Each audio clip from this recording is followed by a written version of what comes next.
Pernahkah kita merasa hari yang awalnya tenang tiba-tiba berubah kacau hanya karena hal kecil? Mungkin ada orang yang memotong antrean, kendaraan yang menyerobot jalan, atau komentar ringan yang terdengar tidak menyenangkan di telinga. Sepele, memang, tapi entah bagaimana hal-hal kecil itu mampu menyalakan api kemarahan di dalam diri kita. Api yang pada akhirnya tidak membakar siapapun, kecuali hati dan pikiran kita sendiri. Stoikisme mengajarkan bahwa hidup bukan tentang bagaimana dunia memperlakukan kita, melainkan bagaimana kita memilih meresponsnya. Marah pada hal-hal sepele sama saja, seperti menyerahkan kendali hidup kita kepada hal-hal yang sebenarnya tidak layak mendapatkan perhatian. Setiap kali kita meledak karena perkara kecil, kita sedang membiarkan pikiran kita diperbudak oleh hal-hal yang berada di luar kuasa kita. Disinilah kita belajar untuk menata kembali arah, sebab pikiran adalah kemudi, dan ketenangan adalah pelabuhan yang ingin kita tuju. Itulah mengapa channel ini hadir, untuk mengingatkan kita semua. Arahkan pikiranmu, temukan ketenanganmu. Dalam pembahasan kali ini, kita akan menyelami bagaimana berhenti marah pada hal-hal sepele, dan apa yang bisa kita pelajari dari kebijaksanaan Stoikisme, agar hidup kita tidak terus diwarnai oleh amarah yang menguras energi. Pernahkah kita menyadari betapa seringnya hidup kita diganggu oleh hal-hal yang sebenarnya kecil dan sepele? Seringkali bukan masalah besar yang merusak ketenangan kita, melainkan hal-hal sederhana yang masuk begitu saja tanpa kita sadari. Ada orang yang menatap sinis, ada komentar ringan yang terdengar menyinggung, ada lalu lintas macet yang membuat kita menunggu, atau bahkan ponsel yang tiba-tiba melambat saat kita sedang terburu-buru. Hal-hal itu terlihat kecil, tapi anehnya mampu menyalakan api di dalam diri. Api yang kecil, tapi bila dibiarkan, bisa membakar habis seluruh ketenangan yang kita punya. Disinilah kesadaran pertama yang perlu kita miliki, bahwa masalah utama bukan pada kejadian kecil itu sendiri, melainkan pada bagaimana kita memperbesar reaksi kita terhadapnya. Stoikisme mengingatkan kita, bukan peristiwa yang melukai kita, melainkan penilaian kita terhadap peristiwa itu. Artinya, sumber sebenarnya dari amarah kita bukan pada hal sepele di luar sana, melainkan pada pikiran kita, yang memberi ruang terlalu besar untuk hal tersebut.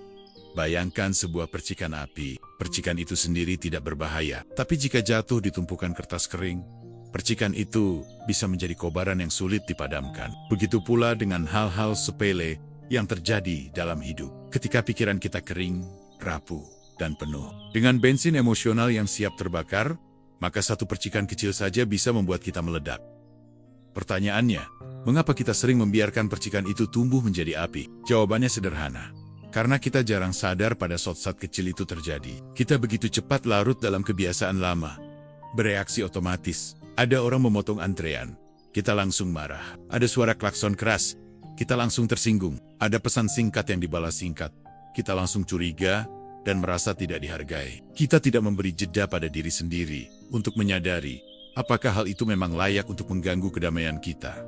Kesadaran adalah kuncinya. Dengan sadar, kita bisa melihat bahwa banyak hal kecil tidak layak menguasai hati kita. Marcus Aurelius, seorang kaisar sekaligus filsuf Stoik, pernah menulis, "Kamu memiliki kendali atas pikiranmu, bukan peristiwa luar.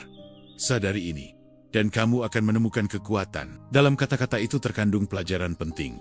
Pikiran kita adalah filter. Kalau filter itu kotor, setiap peristiwa kecil akan masuk dan mengotori batin kita. Tapi jika filter itu bersih, kita bisa memilih mana yang masuk dan mana yang cukup dibiarkan lewat. Masalahnya, kita sering terjebak dalam keyakinan bahwa kemarahan pada hal-hal sepele itu wajar.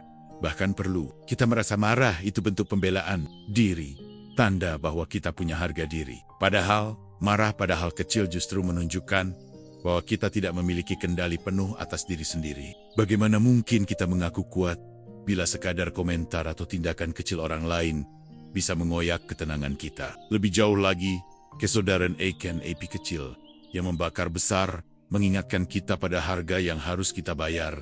Setiap kali marah, betapapun kecil, menguras energi. Setelah marah, kita merasa lelah, hati gelisah, pikiran tidak jernih. Kita sulit fokus pada hal-hal penting, karena energi sudah habis terbakar pada hal-hal remeh. Dan yang lebih berbahaya, kemarahan kecil yang dibiarkan akan melahirkan kebiasaan. Kita terbiasa bereaksi berlebihan pada hal-hal kecil, sehingga akhirnya hidup kita dipenuhi amarah yang tidak ada habisnya. Coba bayangkan, kalau setiap hari ada 10 hal kecil yang mengganggu, dan pada setiap hal itu, kita memilih untuk marah. Bukankah berarti kita sedang menghabiskan hidup kita dengan 10 kali kemarahan yang sia-sia? Bukankah lebih baik energi itu kita simpan untuk hal-hal besar, yang benar-benar layak mendapatkan perhatian dan perjuangan kita? Stoikisme tidak mengajarkan kita untuk menekan emosi, atau pura-pura tidak merasa terganggu. Justru sebaliknya, Stoikisme mengajarkan kita untuk jujur pada diri sendiri. Ya, hal itu membuat kita kesal. Ya, ada rasa tidak nyaman. Tapi setelah menyadarinya, kita belajar untuk tidak memberi makan pada perasaan itu. Kita bisa berkata pada diri sendiri, ini hanya hal kecil. Apakah saya benar-benar ingin merusak hari saya hanya karena ini? Dengan bertanya begitu, kita sedang mengembalikan kendali kepada diri kita, bukan kepada hal luar. Kesadaran ini ibarat cahaya kecil yang membuat kita melihat dengan lebih jelas. Tanpa cahaya itu, kita mudah tersesat, mudah terbakar, dan mudah diperbudak oleh emosi. Tapi dengan cahaya itu, kita tahu kapan harus merespon, kapan harus diam, kapan harus mengalihkan perhatian, dan kapan harus tersenyum lalu melanjutkan hidup. Ketika kita mulai menyadari pola ini, kita akan melihat betapa banyak waktu kita yang sebenarnya terbuang sia-sia karena marah pada hal kecil. Kita mulai sadar bahwa hidup terlalu berharga untuk dibiarkan terbakar oleh api remeh-temeh. Dan pada saat itulah, kita benar-benar sedang melatih diri untuk hidup lebih tenang, lebih bijak, dan lebih dewasa. Ingatlah, api kecil bisa membakar besar bila kita biarkan. Tapi api kecil juga bisa padam dengan mudah bila kita memilih untuk tidak meniupnya dengan reaksi berlebihan. Kesadaran adalah alat pemadam terbaik yang kita miliki. Dan setiap kali kita berhasil sadar, kita sedang melangkah satu langkah lebih dekat menuju ketenangan yang kita cari. Maka, ketika dunia melemparkan hal-hal sepele yang menguji kita, berhentilah sejenak, tarik napas, dan tanyakan pada diri sendiri, apakah ini layak membakar ketenangan saya? Jika jawabannya tidak, maka biarkan saja. Arahkan pikiranmu dan temukan ketenanganmu. Salah satu pelajaran paling mendasar, namun juga paling sulit dari stoikisme adalah ini. Kendalikan yang bisa kamu kendalikan, dan lepaskan yang berada di luar kendalimu. Kedengarannya sederhana, tapi dalam praktiknya, justru disinilah letak perjuangan terbesar kita sebagai manusia. Coba kita perhatikan kehidupan sehari-hari. Betapa seringnya kita merasa terganggu, kecewa, atau bahkan marah, hanya karena sesuatu tidak berjalan sesuai dengan keinginan kita. Kita ingin cuaca cerah, tapi hujan turun deras. Kita ingin jalanan lancar, tapi macet panjang menghadang. Kita berharap orang lain memperlakukan kita dengan hormat, tapi kenyataannya tidak selalu begitu. Semua hal itu berada di luar kendali kita. Tapi ironisnya, disitulah seringkali kita habiskan energi dan perhatian. Epictetus, seorang filsuf stoik, pernah mengingatkan, beberapa hal ada dalam kuasa kita, beberapa hal tidak. Sesederhana itu. Kalimat ini mungkin terdengar biasa saja, tapi jika direnungkan dengan sungguh-sungguh, ia adalah kunci kebebasan batin. Karena selama kita tidak bisa membedakan mana yang bisa kita kendalikan dan mana yang tidak, selama itu pula kita akan hidup dalam frustrasi, penuh amarah, dan selalu merasa dirugikan oleh keadaan.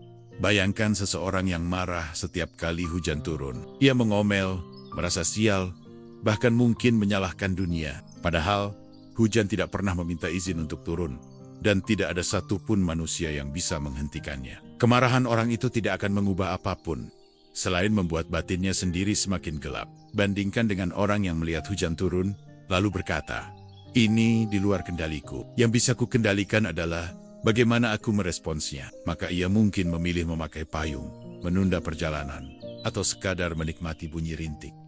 Bedanya jelas, satu diperbudak keadaan, satu lagi memimpin dirinya sendiri. Stoikisme mengajak kita untuk menaruh perhatian hanya pada lingkaran terkecil, diri kita. Kita tidak bisa mengendalikan orang lain, tapi kita bisa mengendalikan sikap kita terhadap mereka. Kita tidak bisa mengendalikan opini orang lain tentang kita, tapi kita bisa mengendalikan integritas kita. Kita tidak bisa mengendalikan arah angin, tapi kita bisa mengendalikan layar perahu yang kita pegang. Kendalikan pikiranmu, bukan dunia luar. Kendalikan ucapanmu, bukan gosip orang lain. Kendalikan tindakanmu, bukan hasil akhir yang kadang tidak sesuai harapan. Disinilah letak kekuatan sejati manusia. Namun, mengapa kita begitu sulit menerima kenyataan ini? Karena ego kita sering menolak untuk mengakui keterbatasan. Kita ingin segalanya sesuai kehendak, Kita ingin dunia tunduk pada rencana kita. Dan ketika dunia berjalan di luar skenario, kita marah, kecewa, bahkan merasa hidup tidak adil. Padahal, yang tidak adil justru adalah diri kita sendiri. Ketika kita memaksa sesuatu di luar kendali kita untuk mengikuti keinginan kita, mari kita ambil contoh yang lebih dekat. Pernahkah kita merasa kesal karena seseorang tidak menghargai usaha kita? Atau karena orang lain tidak merespons kebaikan kita sebagaimana mestinya? Itu hal yang sangat manusiawi. Namun, sekali lagi, kita tidak bisa mengendalikan sikap orang lain. Kita hanya bisa mengendalikan alasan kita berbuat baik. Jika berbuat baik karena ingin balasan, maka kita akan kecewa. Tapi jika kita berbuat baik karena itu selaras dengan nilai kita, maka kita tidak akan terlalu peduli dengan respon orang lain. Kendalikan yang bisa dikendalikan berarti kita belajar menaruh energi di tempat yang tepat. Bukankah hidup sudah cukup berat bila kita sendiri masih menambah beban dengan memikirkan hal-hal yang tak bisa diubah? Hidup akan terasa lebih ringan ketika kita mulai menerima bahwa sebagian besar hal memang di luar jangkauan kita. Marcus Aurelius menulis dalam Meditations, "Kamu punya kekuasaan atas pikiranmu, bukan pada kejadian di luar. Sadarilah ini, dan kamu akan menemukan kekuatan." Kata-kata ini seperti penunjuk jalan. Begitu kita sadar bahwa pikiran adalah wilayah kekuasaan kita, maka kita akan berhenti membuang energi pada hal-hal yang tidak bisa disentuh.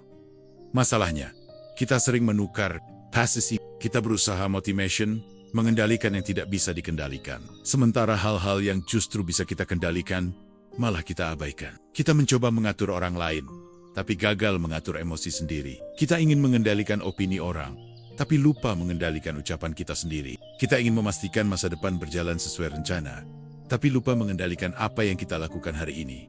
Kalau kita mau jujur, penderitaan terbesar kita bukan karena hal di luar, tapi karena kita gagal menjaga yang ada di dalam. Kita membiarkan pikiran kita kacau, hati kita dipenuhi amarah, dan tindakan kita dipimpin oleh reaksi impulsif. Padahal, semua itu ada dalam genggaman kita. Lalu bagaimana cara melatihnya? Pertama, setiap kali sesuatu terjadi, tanyakan pada diri sendiri, apakah ini dalam kendaliku atau tidak? Jika ya, lakukan yang terbaik. Jika tidak, lepaskan. Kedua, sadari bahwa mengendalikan diri adalah sebuah latihan seumur hidup. Tidak ada manusia yang bisa selalu tenang, tapi setiap hari kita bisa menjadi sedikit lebih baik dalam merespons. Ketiga, belajarlah menerima ketidakpastian, karena justru di tengah ketidakpastian itu, kita menemukan ruang untuk menguatkan diri. Kendalikan. Yang bisa dikendalikan bukan berarti kita pasif, menyerah, atau masa bodoh. Justru sebaliknya, itu adalah bentuk kebijaksanaan aktif. Kita berhenti membuang energi sia-sia pada hal yang mustahil, lalu mengarahkannya pada hal yang benar-benar bisa mengubah hidup kita pada akhirnya. Kita akan sampai pada kesadaran ini. Dunia luar tidak pernah sepenuhnya tunduk pada kita, tapi pikiran kita bisa. Dan ketika pikiran kita tunduk pada kendali kita, maka dunia luar pun terasa tidak lagi menakutkan. Jadi, ketika hidup melemparkan hal-hal yang tidak bisa kita atur, jangan habiskan tenaga untuk melawan. Lihatlah kembali pada diri sendiri, pada wilayah kecil yang benar-benar bisa kamu kendalikan. Disitulah letak kekuatanmu yang sesungguhnya. Ingat, arahkan pikiranmu, temukan ketenanganmu. Marah adalah emosi yang begitu manusiawi. Setiap orang pernah merasakannya. Ada kalanya marah muncul karena sesuatu yang jelas-jelas besar, dan wajar jika hati kita terguncang. Tetapi, seringkali, marah hadir hanya karena hal-hal sepele. Hal-hal kecil yang sebenarnya bisa kita abaikan, namun entah mengapa mampu menguasai diri kita. Pertanyaannya sederhana, apa harga yang kita bayar setiap kali kita marah? Apakah kemarahan itu gratis? Atau justru ada sesuatu yang jauh lebih mahal yang terambil dari kita tanpa kita sadari? Stoikisme mengajarkan kita untuk berhenti sejenak dan merenung. Karena setiap reaksi, setiap emosi, selalu memiliki konsekuensi. Marah bukan sekadar meledak lalu selesai. Marah adalah api yang, walau sebentar, mampu menghanguskan begitu banyak hal yang berharga. Mari kita lihat satu persatu. Yang pertama, harga paling nyata dari kemarahan adalah energi. Setiap kali kita marah, tubuh kita bereaksi. Napas menjadi lebih cepat, jantung berdetak lebih kencang, otot-otot menegang, mengalir deras. Semua itu menguras tenaga. Setelah amarah mereda, tubuh kita terasa lelah, kepala berat, hati gelisah. Energi yang seharusnya bisa digunakan untuk bekerja, berkarya, atau sekadar menikmati hidup, habis terbakar oleh emosi sesaat. Yang kedua, harga yang kita bayar adalah waktu. Berapa lama kita tenggelam dalam kemarahan? 5 menit? 1 jam? Penuh. Bahkan ada orang yang menyimpan amarah kecil selama bertahun-tahun. Waktu itu tidak akan pernah kembali. Dan setiap menit yang kita habiskan untuk marah pada hal kecil adalah menit yang hilang dari hidup kita. Bukankah lebih baik waktu itu dipakai untuk sesuatu yang membangun, sesuatu yang memberi makna, daripada untuk menyulut kembali api yang hanya menghanguskan kita sendiri? Yang ketiga, kemarahan merusak hubungan. Saat kita marah, kata-kata sering keluar tanpa pikir panjang. Kalimat yang tajam melukai orang lain. Dan luka itu kadang bertahan lebih lama daripada kemarahan itu sendiri. Hubungan yang dibangun bertahan-tahan bisa retak hanya karena ucapan di saat marah. Betapa mahal harga yang harus dibayar hanya untuk memuaskan ego sesaat. Yang keempat, harga marah adalah ketenangan batin. Tidak ada orang yang marah lalu benar-benar tenang. Marah membuat hati bergejolak, pikiran keruh, dan pandangan hidup jadi suram. Kita sulit menikmati momen, sulit melihat hal baik, karena amarah menyita perhatian kita sepenuhnya. Seringkali, kita tidak marah pada dunia, tapi marah pada diri sendiri, karena membiarkan hal sepele merusak kedamaian yang kita cari. Yang kelima, marah menimbulkan kebiasaan buruk. Sekali kita terbiasa marah karena hal kecil, maka pola itu akan mengulang dirinya. Kita menjadi orang yang mudah tersinggung, mudah meledak, mudah dikuasai emosi, dan semakin sering kita mengulanginya, semakin sulit kita melepaskan diri dari pola itu. Lambat laun, orang lain akan mengenali kita bukan sebagai pribadi yang bijak, melainkan pribadi yang mudah terbakar. Apakah itu citra yang ingin kita tinggalkan? Mengingatkan, setiap kali kita marah, kita sedang kehilangan kendali. Kita menyerahkan kemudi hidup kepada sesuatu di luar diri kita. Epictetus berkata, siapapun yang bisa membuatmu marah, sedang menguasaimu. Kata-kata itu menusuk dalam, karena marah berarti kita membiarkan diri diperbudak. Dan inilah harga terbesar dari kemarahan, kebebasan kita sendiri. Setiap kali kita marah, kita kehilangan kebebasan untuk memilih. Kita menjadi reaktif, dikendalikan oleh luar, bukannya bertindak sesuai nilai yang kita pegang. Apa gunanya mengaku bebas, jika sekadar komentar kecil atau perlakuan remeh mampu mengendalikan hati kita? Tentu saja, marah tidak selalu salah. Ada marah yang benar, marah yang lahir dari ketidakadilan besar, marah yang mendorong perubahan. Tapi, itu bukan marah yang kita bicarakan di sini. Yang kita bicarakan adalah marah karena hal-hal kecil, yang tidak memberi manfaat, hanya menambah beban. Marah seperti itu tidak pernah mengubah keadaan. Tidak pernah membuat kita lebih kuat, hanya membuat kita lebih rapuh. Kalau kita hitung dengan jujur, kemarahan kecil justru selalu merugikan kita. Kita kehilangan energi, waktu, hubungan, ketenangan, bahkan kebebasan diri. Dan semua itu adalah harga yang terlalu mahal untuk dibayar hanya demi emosi sesaat. Maka, setiap kali amarah muncul, berhentilah sejenak. Tanyakan pada diri sendiri, apa yang akan saya bayar jika saya marah sekarang? Apakah harga itu sepadan dengan hal yang memicu saya? Jika jawabannya tidak, maka lepaskanlah. Karena tidak ada keuntungan dari marah pada hal kecil. Yang ada hanyalah kerugian yang menggerogoti hidup perlahan-lahan. Hidup ini terlalu singkat untuk dihabiskan dengan membayar harga yang sia-sia. Lebih baik kita arahkan pikiran pada hal-hal yang memberi nilai, pada hal-hal yang membangun, pada hal-hal yang membuat hati kita tenang. Stoikisme bukan mengajarkan kita untuk tidak pernah marah, melainkan mengajarkan kita untuk sadar akan harga dari setiap pilihan kita. Dan ketika kita sadar, kita bisa memilih dengan lebih bijak. Jadi, sebelum membiarkan api kecil itu tumbuh, ingatlah selalu, marah itu mahal. Jangan bayar dengan energi, waktu, dan ketenanganmu hanya untuk sesuatu yang tidak. Arahkan pikiranmu, temukan ketenanganmu. Salah satu kelemahan terbesar manusia adalah kecenderungan untuk bereaksi terlalu cepat. Kita seringkali tidak memberi ruang bagi diri sendiri untuk berhenti sejenak, menarik napas, dan memikirkan apa yang sebenarnya sedang terjadi. Akibatnya, reaksi kita keluar dalam bentuk ledakan emosi, marah, tersinggung, atau kesal. Padahal, banyak dari masalah hidup bukan berasal dari peristiwa itu sendiri, melainkan dari reaksi turgesejesa yang kita berikan. Disinilah pentingnya latihan menunda.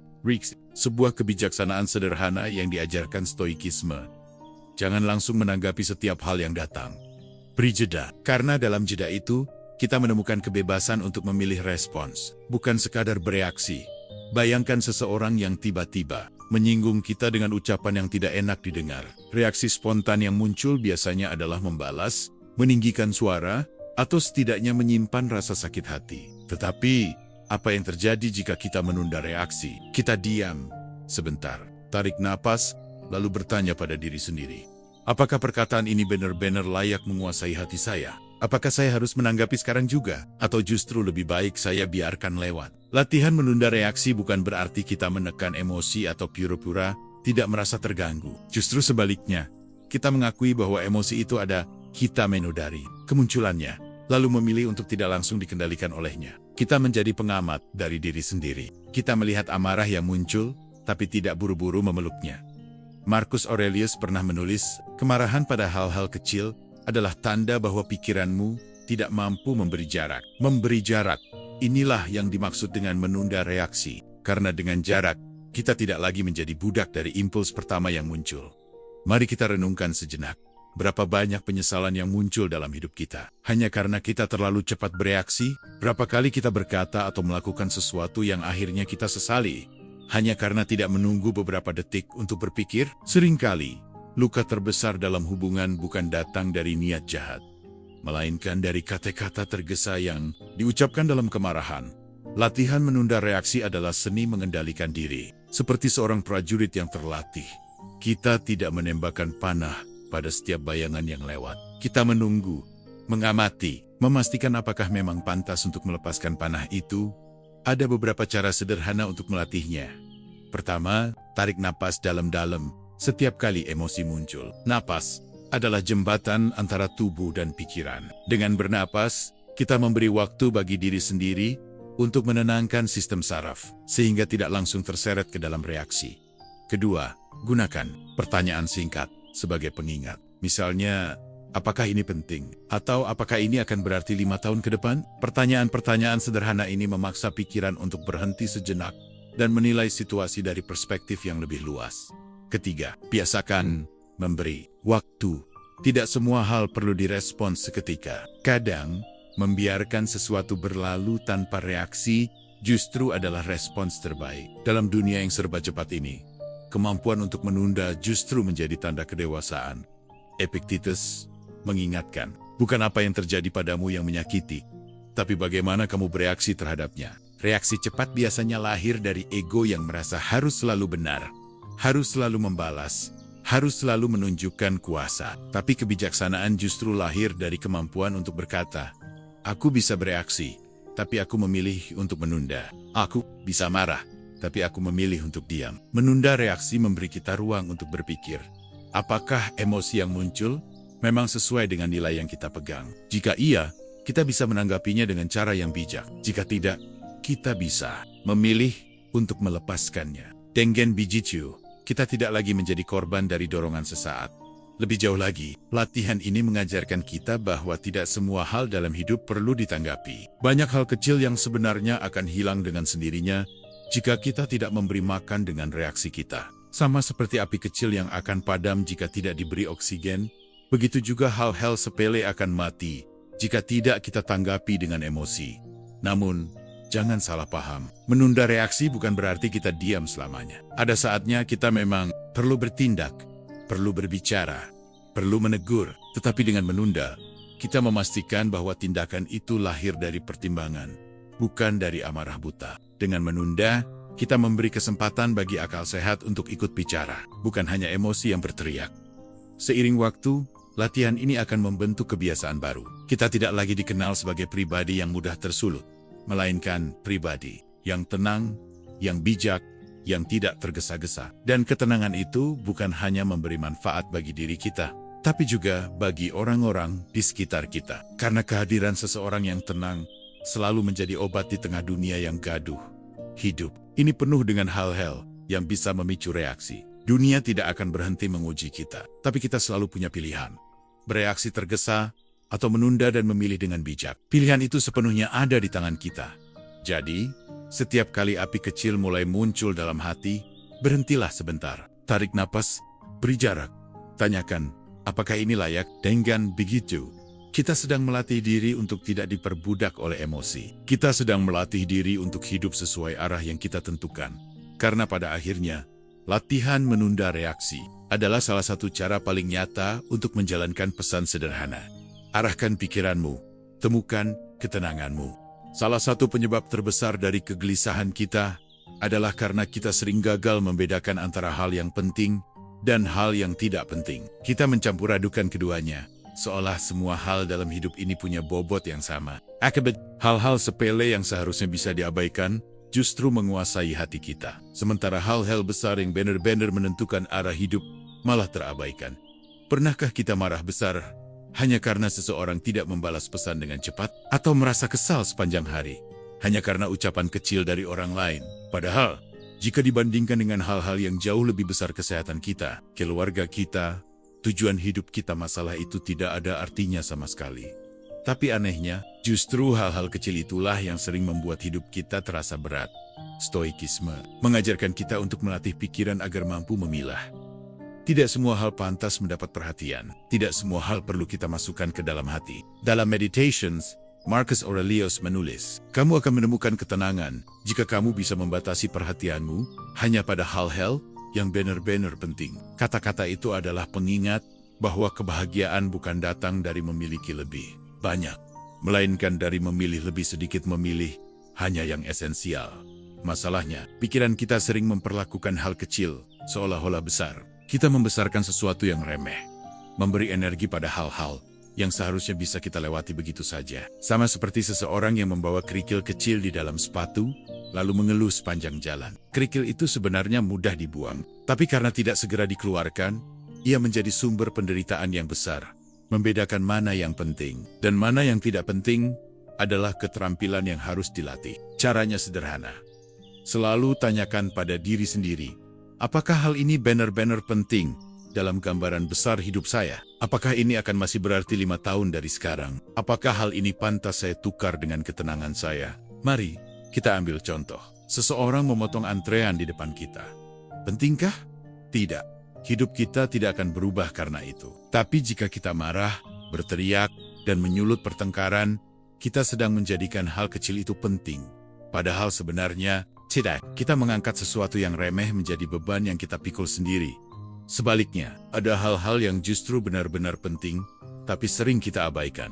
Kesehatan, misalnya, kita tahu kesehatan penting, tapi sering kita korbankan demi hal-hal kecil, seperti begadang tanpa alasan, makanan cepat saji, atau kecanduan gawai, atau hubungan dengan orang terdekat. Kita tahu itu penting, tapi sering kita rusak hanya karena ego dalam hal-hal kecil. Inilah paradoks kita. Kita memberi energi pada yang tidak penting, tapi mengabaikan yang esensial. Stoikisme ingin membalik pola itu. Kita diajak untuk menjaga energi, waktu, dan perhatian hanya untuk hal-hal yang benar-benar bernilai. Karena pada akhirnya, hidup bukan soal berapa banyak hal yang kita hadapi, melainkan seberapa bijak kita memilih fokus, membedakan hal penting dan tidak penting juga. Berarti belajar menerima bahwa kita tidak perlu menanggapi segalanya. Tidak semua komentar di media sosial perlu dibalas. Tidak semua gosip tentang diri kita perlu diluruskan. Tidak semua orang yang tidak sejalan dengan kita perlu kita lawan. Ada banyak hal yang lebih baik dibiarkan berlalu begitu saja. Kebijaksanaan lahir dari kesediaan untuk bertanya, apakah ini benar-benar pantas mendapatkan tempat di hati saya? Jika tidak, lepaskan. Dengen Bigicu. Kita sedang membersihkan ruang dalam diri kita, agar hanya hal-hal yang bernilai yang tinggal di sana.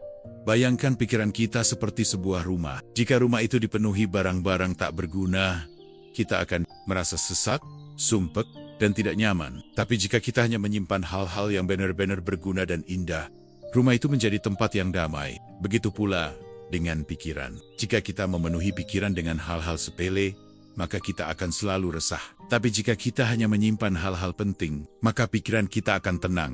Ada satu latihan sederhana dari filsuf Stoik. Setiap malam, sebelum tidur, tanyakan pada diri sendiri, dari semua hal yang aku alami hari ini, mana yang benar-benar penting? Mana yang seharusnya tidak kubawa sampai ke dalam tidurku?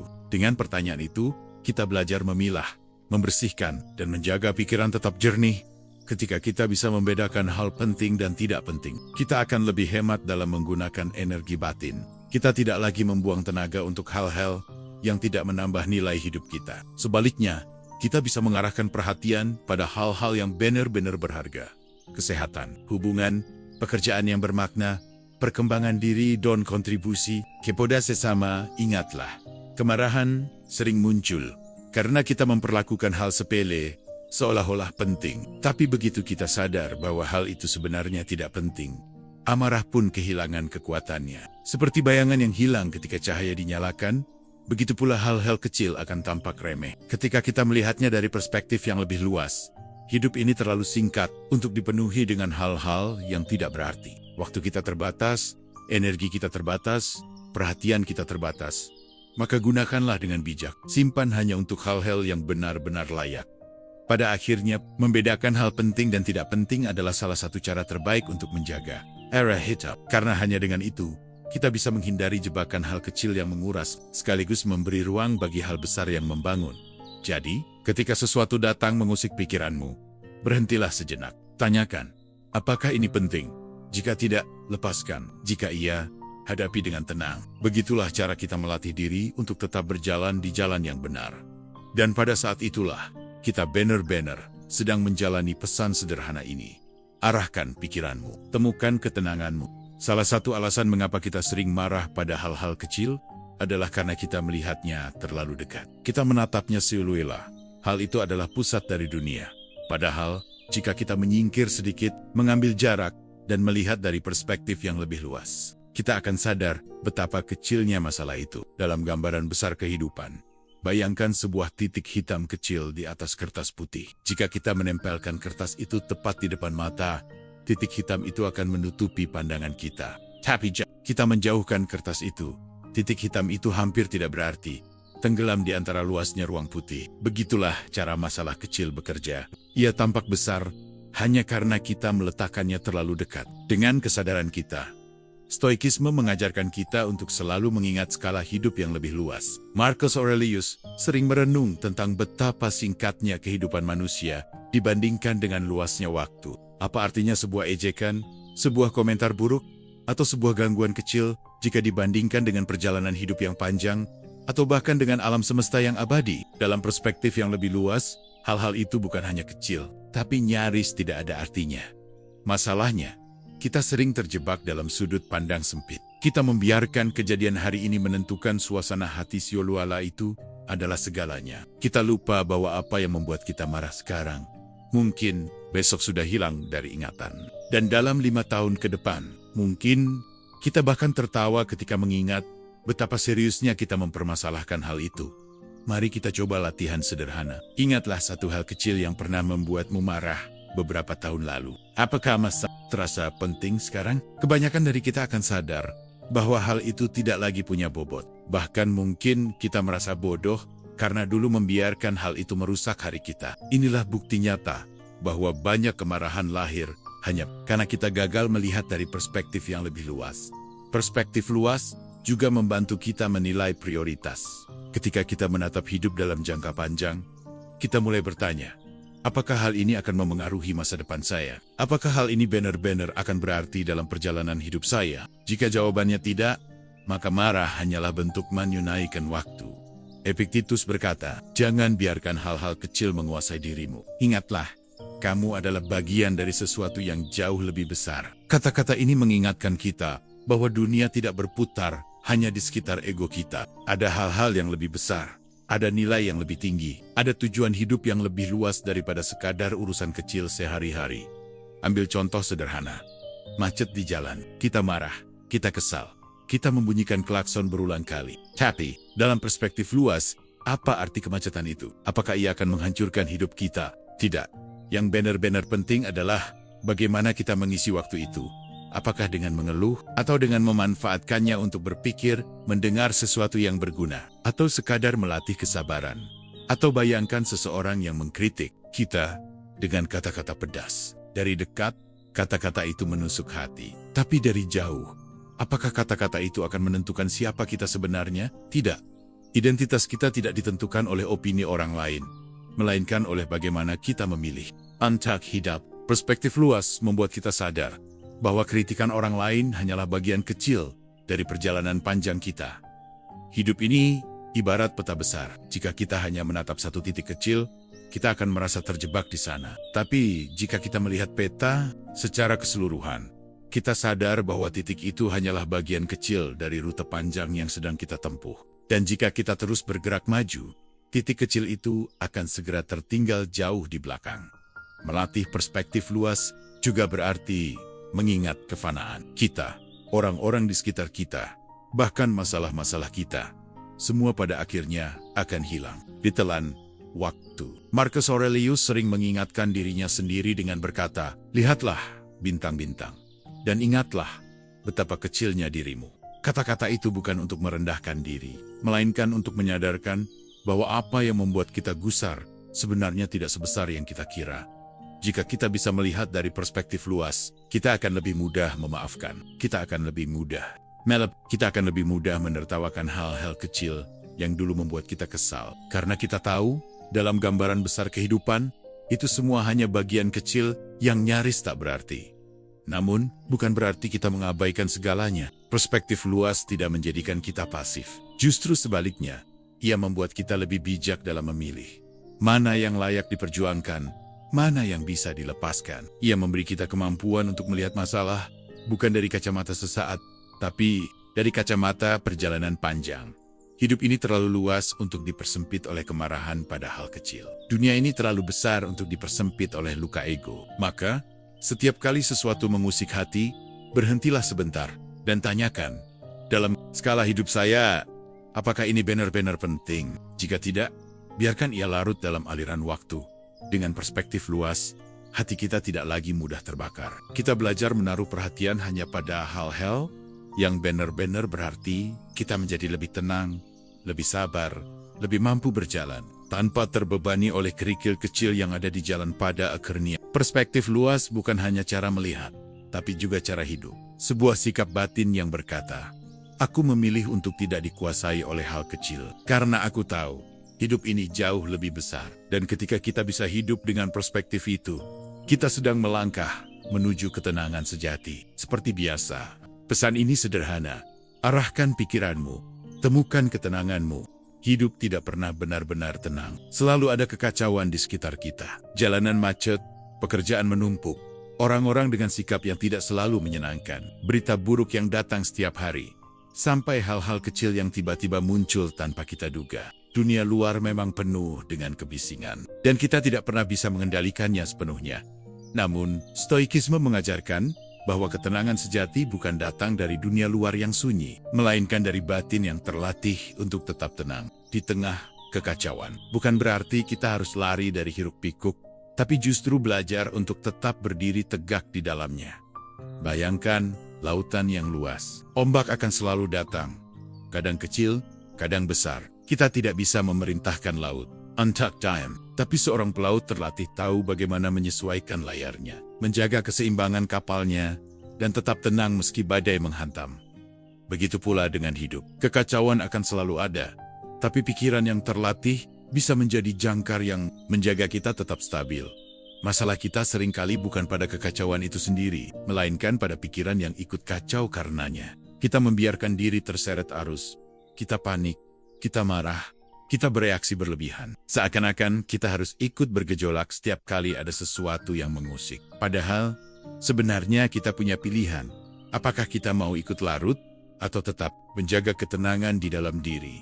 Marcus Aurelius pernah menulis, "Ketenangan datang dari dalam, jangan mencarinya di luar." Kata-kata itu adalah pengingat abadi, bahwa dunia luar bisa bergemuruh. Tapi hati kita tidak harus ikut bergemuruh. Dunia bisa gaduh, tapi pikiran kita tetap bisa tenang. Melatih pikiran agar tenang di tengah kekacauan bukan sesuatu yang instan. Itu adalah keterampilan yang harus diasah setiap hari. Sama seperti otot yang perlu latihan, pikiran juga perlu disiplin. Dan salah satu latihan terpenting adalah menyadari batas kendali kita. Kita tidak bisa mengendalikan apa yang orang lain katakan, bagaimana mereka bersikap, atau bagaimana keadaan berjalan. Tapi kita selalu bisa mengendalikan cara kita menanggapinya. Kekacauan di luar hanyalah pemicu. Yang menentukan apakah kita tenang atau tidak adalah bagaimana kita menafsirkan pemicu itu. Seseorang bisa merasa hancur hanya karena kritik kecil, sementara orang lain bisa tetap tersenyum menghadapi hinaan. Bukan kritik atau hinaannya yang menentukan, melainkan pikiran yang menerima. Ada satu latihan sederhana. Setiap kali kekacauan muncul, Berhentilah sebentar dan tanyakan, apakah saya mau kehilangan ketenangan saya hanya karena ini? Dengan pertanyaan itu, kita memberi jeda antara peristiwa dan respon. Jeda itulah ruang di mana kita menemukan kebebasan. Ketenangan bukan berarti pasif. Justru ketenangan memberi kita kejernihan untuk bertindak dengan tepat. Bayangkan seorang pemadam kebakaran. Jika ia panik melihat api, ia tidak akan bisa memadamkannya. Tapi dengan tenang, ia bisa berpikir jernih, menentukan langkah, dan menyelamatkan banyak hal. Begitu pula kita. Dalam kekacauan, ketenangan adalah kunci untuk membuat keputusan yang benar. Namun, tenang bukan berarti kita tidak pernah terguncang. Ada kalanya hati tetap goyah, ada kalanya emosi tetap muncul.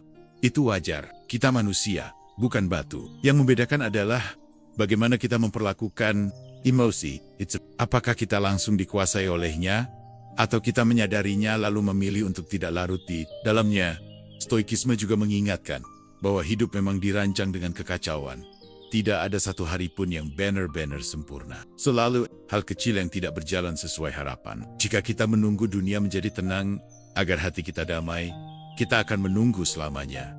Karena dunia tidak pernah berhenti bergolak. Maka satu-satunya jalan adalah melatih pikiran agar bisa tenang. Bahkan ketika dunia tidak memberi kita alasan untuk tenang, cara lain untuk melatihnya adalah dengan membiasakan diri menghadapi ketidaknyamanan. Jangan selalu mencari yang mudah. Belajarlah menerima keterlambatan, menghadapi gangguan, menoleransi sikap orang yang tidak menyenangkan. Semakin sering kita berlatih menghadapi hal kecil, semakin kuat pikiran kita saat menghadapi badai besar. Marcus Aurelius sering mengingatkan dirinya sendiri bahwa setiap pagi ia akan berhadapan dengan orang-orang yang iri, sombong, kasar, dan tidak tahu malu. Ia tidak marah karena itu, melainkan menjadikannya sebagai latihan. Jika seorang kaisar Romawi yang memimpin ribuan orang bisa melihat gangguan sebagai latihan, maka kita pun bisa melatih diri dengan cara yang sama. Ketenangan di tengah kekacauan bukan berarti kita tidak peduli. Justru dari ketenangan lahir kemampuan untuk peduli dengan cara yang lebih sehat. Kita bisa menghadapi masalah tanpa tenggelam di dalamnya. Kita bisa membantu orang lain tanpa kehilangan diri sendiri. Kita bisa menjalani hidup tanpa terus-menerus digerogoti oleh hal-hal kecil. Hidup ini akan terus berisik, penuh kejutan, dan tidak terduga. Tapi kita tidak harus selalu ikut berisik. Kita bisa memilih untuk menjadi pusat ketenangan di dalamnya. Seperti danau yang permukaannya mungkin beriak, tapi dasarnya tetap tenang. Dan inilah latihan seumur hidup. Menjaga pikiran agar tetap tenang di tengah kekacauan. Bukan sekali dua kali, tapi setiap hari, setiap momen, karena setiap hari, dunia akan selalu mengetuk pintu kita dengan berbagai gangguan. Tugas kita bukan menutup pintu, tapi memastikan bahwa ketika pintu itu diketuk, hati kita tetap teguh. Akhirnya, kita akan sampai pada kesadaran ini.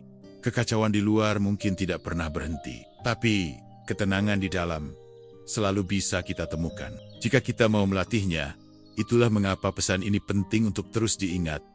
Arahkan pikiranmu, temukan ketenanganmu. Seringkali kita merasa bahwa masalah kita begitu berat, begitu unik, seolah-olah hanya kita yang mengalaminya. Tapi kalau kita menengok ke belakang, ribuan tahun lalu orang-orang juga menghadapi pergumulan yang sama. Kemarahan, kekecewaan, kehilangan, rasa sakit, ketidakpastian. Bedanya, sebagian dari mereka memilih untuk merespons dengan kebijaksanaan. Dari merekalah lahir warisan pemikiran yang sampai sekarang kita kenal sebagai Stoikisme.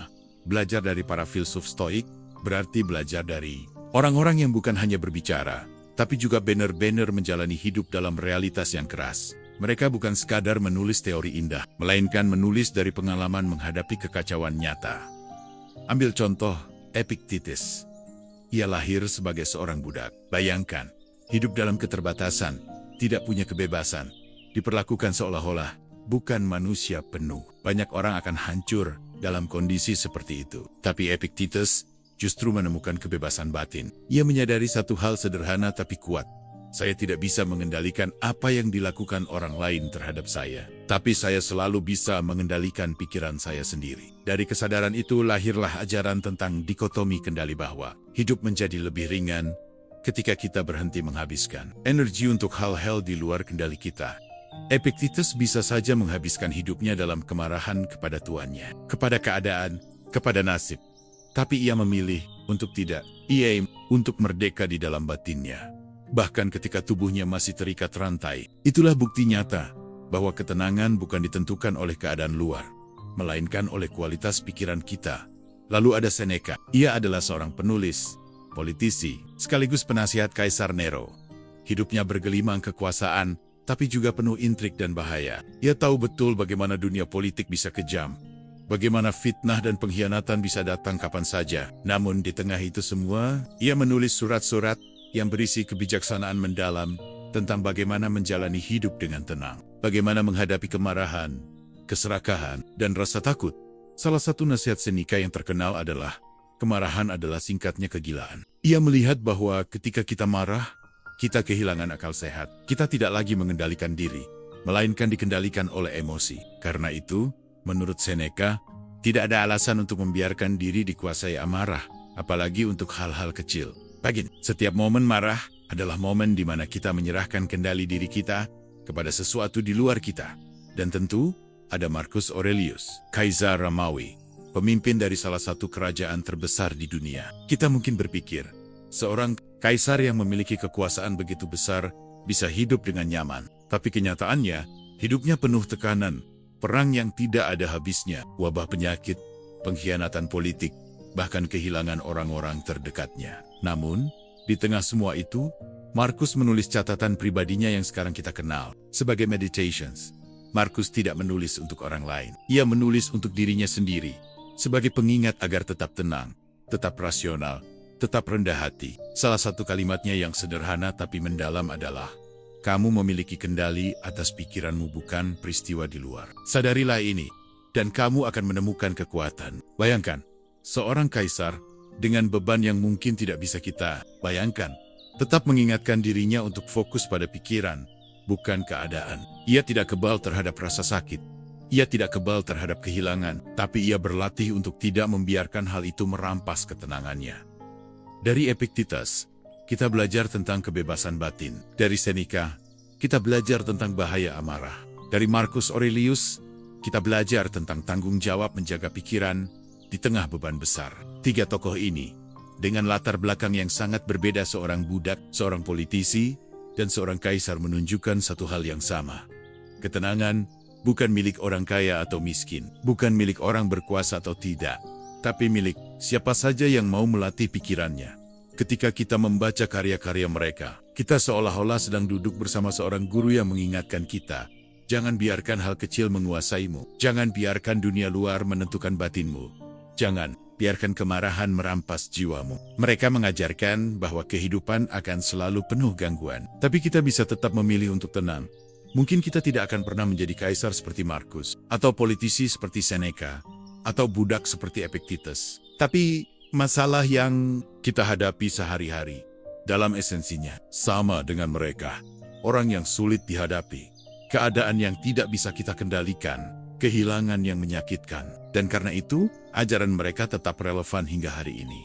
Belajar dari para filsuf Stoik bukan berarti kita harus menghafal kutipan mereka, atau sekadar mengagumi kata-katanya. Yang terpenting adalah menjadikannya latihan hidup. Saat kita marah, ingatlah Seneca, kemarahan adalah kegilaan singkat. Saat kita merasa terjebak, ingatlah Epictetus, fokus pada apa yang bisa kamu kendalikan. Saat hidup terasa berat, ingatlah Marcus Aurelius, kamu memiliki kekuatan di dalam pikiranmu.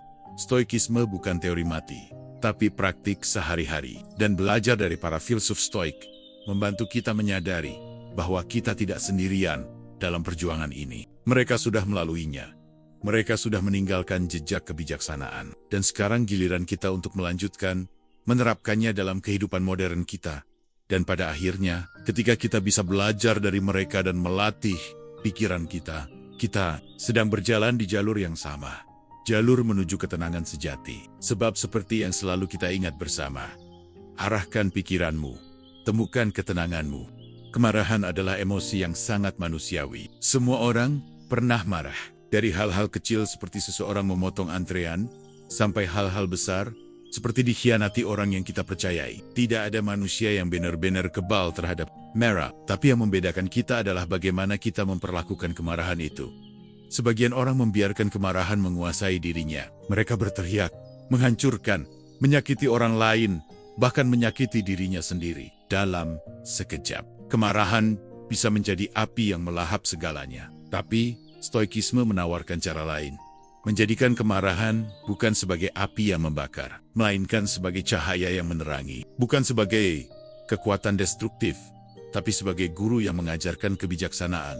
Pertanyaannya adalah, bagaimana kita bisa mengubah kemarahan menjadi kebijaksanaan? Langkah pertama adalah kesadaran. Sadari bahwa marah bukanlah tanda kekuatan, melainkan tanda bahwa pikiran sedang kehilangan kendali. Seneca pernah berkata, tidak ada hal yang lebih memalukan daripada ketika pikiran dikendalikan oleh kemarahan. Itu artinya, kemarahan hanyalah sebuah ujian. Ujian apakah kita akan kalah oleh emosi, atau kita bisa melampauinya.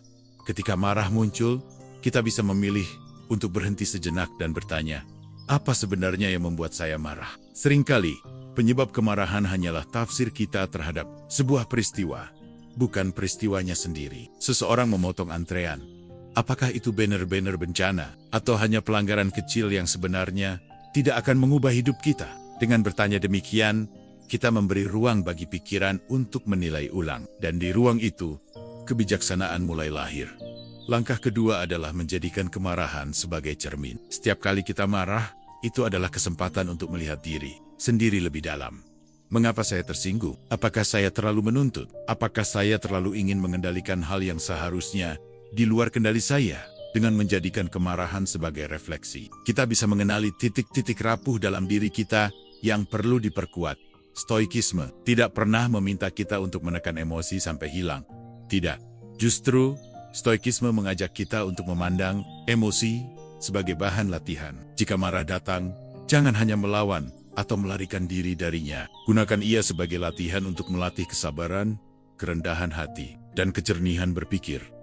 Langkah ketiga adalah mengalihkan energi. Kemarahan selalu membawa energi besar. Jika energi itu dibiarkan lepas tanpa kendali, ia menghancurkan. Tapi, jika diarahkan, ia bisa membangun. Bayangkan seseorang yang marah karena merasa diperlakukan tidak adil. Jika ia hanya marah, ia hanya akan semakin tersiksa. Tapi jika kemarahan itu diarahkan menjadi motivasi untuk memperbaiki keadaan, memperkuat diri, atau menciptakan perubahan positif, maka kemarahan berubah menjadi kebijaksanaan yang produktif. Marcus Aurelius sering mengingatkan dirinya sendiri bahwa setiap orang berbuat salah karena ketidaktahuan. Jadi, ketika orang lain membuat kita marah, alih-alih langsung membenci, kita bisa melihatnya sebagai kesempatan untuk berlatih empati. Kita bisa berkata dalam hati, mungkin orang ini tidak tahu apa yang ia lakukan. Mungkin ia terjebak dalam kelemahan yang sama seperti saya. Dari perspektif itu, marah berubah menjadi pengertian, dan pengertian adalah bentuk kebijaksanaan. Langkah keempat adalah mengingat harga yang dibayar karena marah. Setiap kali kita marah, kita kehilangan ketenangan, kehilangan kejernihan, bahkan kadang kehilangan hubungan baik dengan orang lain. Tapi setiap kali kita berhasil mengubah marah menjadi refleksi, kita justru mendapatkan sesuatu, pemahaman baru, kesabaran yang lebih kuat, atau kemampuan untuk memandang lebih luas. Inilah keuntungan yang hanya datang jika kita mau mengolah kemarahan. Bayangkan dua orang dihadapkan pada situasi yang sama. Keduanya diperlakukan kasar oleh orang lain. Yang pertama meledak, berteriak, membalas dengan emosi. Hasilnya, hatinya kacau, orang lain menjauh, dan masalah makin besar. Yang kedua memilih diam sejenak, menahan diri, lalu berkata dengan tenang. Hasilnya, ia tidak hanya menjaga martabatnya, tapi juga membuat suasana tidak semakin buruk. Situasi sama, tapi hasil berbeda. Bedanya ada pada pilihan untuk mengubah kemarahan menjadi kebijaksanaan. Latihan ini tentu tidak mudah. Tidak ada yang bisa mengklaim dirinya selalu berhasil. Bahkan Marcus Aurelius, seorang kaisar yang bijak, tetap harus menulis catatan untuk mengingatkan dirinya setiap hari. Itu artinya, kemarahan memang akan terus datang. Tapi justru karena itu, kita selalu punya kesempatan baru untuk melatih diri.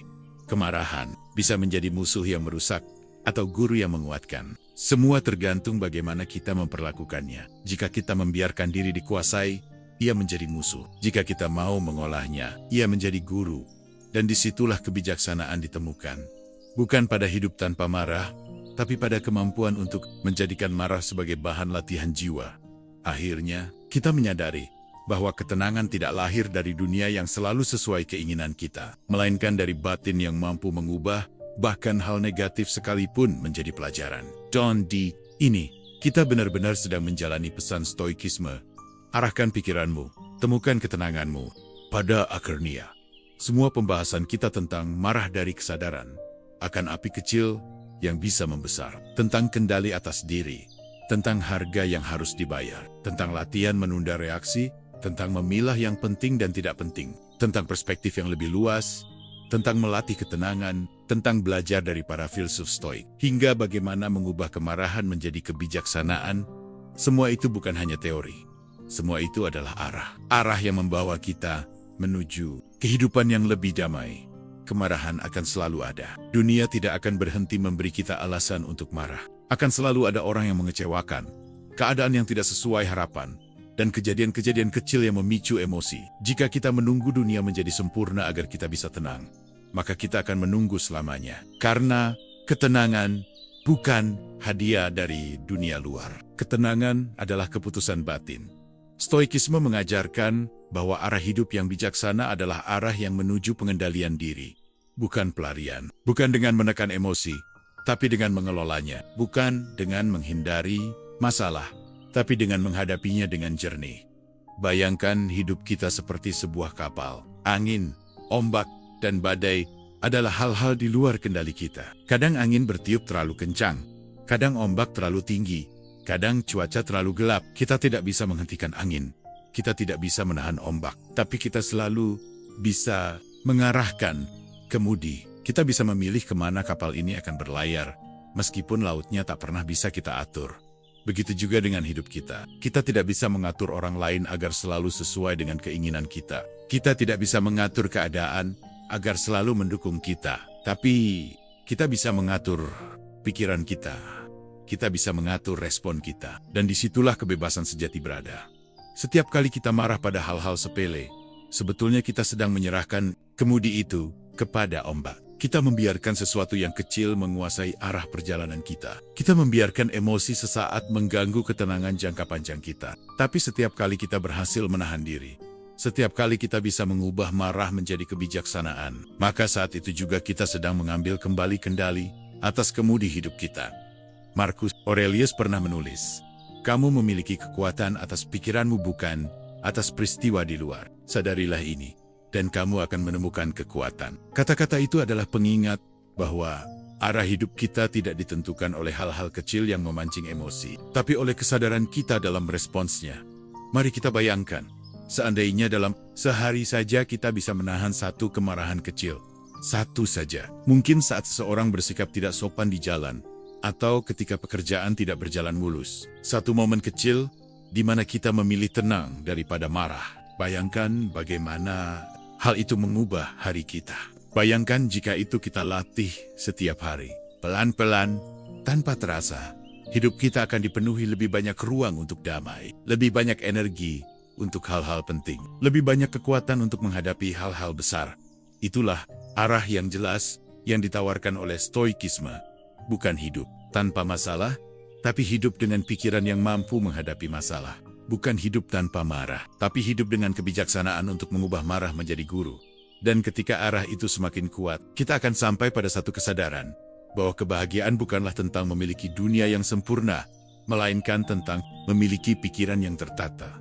Jadi, saat Anda merasa marah pada hal-hal sepele, ingatlah, marah tidak akan mengubah keadaan, tapi mengubah pikiran Anda akan mengubah segalanya. Ingatlah, bahwa setiap momen marah adalah kesempatan untuk memilih. Apakah Anda akan kehilangan kendali, atau justru melatih kendali? Apakah Anda akan membiarkan api membakar, atau menjadikannya cahaya penerang? Kehidupan yang damai bukanlah utopia. Ia ada, ia nyata, ia bisa kita raih. Bukan dengan mengubah dunia, tapi dengan mengarahkan pikiran kita. Dan disinilah kita kembali pada pesan inti dari perjalanan kita. Arahkan pikiranmu, temukan ketenanganmu. Jika pembahasan ini memberi Anda sesuatu, walau hanya satu momen kecil untuk berhenti sejenak dan berpikir lebih jernih, itu sudah cukup berarti. Karena perubahan besar selalu dimulai dari langkah kecil. Dari keputusan sederhana untuk mengarahkan pikiran kita. Di channel ini, kita akan terus berjalan bersama, menyelami pemikiran stoikisme, dan menemukan cara-cara praktis untuk menghadapi hidup dengan lebih tenang. Jadi, bila Anda merasa perjalanan ini bermanfaat, jangan ragu untuk mendukungnya. Berikan tanda suka, bagikan kepada orang-orang yang mungkin juga sedang mencari ketenangan, dan ikuti channel ini agar Anda tidak melewatkan pembahasan berikutnya. Ingat, perjalanan ini bukan sekadar tentang mendengar, tapi tentang melatih diri, karena pada akhirnya, ketenangan bukan datang dari kata-kata, melainkan dari bagaimana kita memilih bertindak. Tetaplah bersama Arah Mindset, dan jangan lupa pesan utamanya, arahkan pikiranmu, temukan ketenanganmu.